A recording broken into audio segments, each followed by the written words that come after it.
entities versus continent.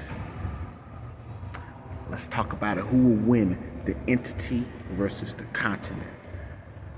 We're taking it geographical. All right. So, we all know that a human, the creature, the human, proclaimed a continent to be an entity. And ever since then, water is not free. Food is no longer free because the entity is a continent, and a continent can be an entity. Right? So looking at entity, we know that entity is a being.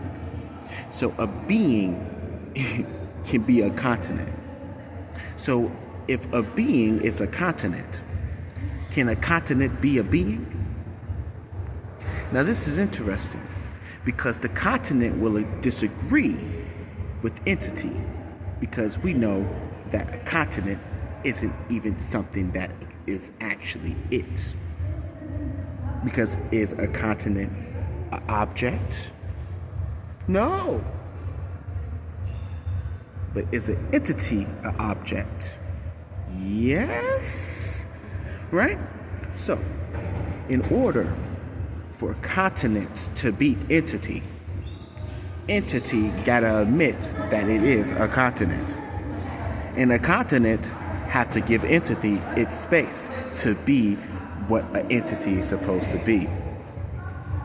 And in this claimed continent says that continent is in fact an entity. So we have a dilemma here, an existential crisis, even that, right? So who wins in this match of the geographical plane?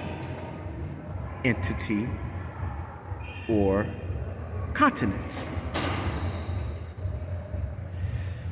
Well, if we all have to make a judgment about this match,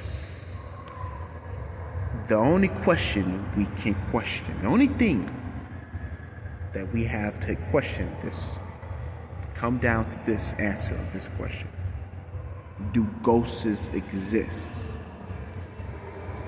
Is there actually is anything of retardedness? Or is that form not supposed to be this form?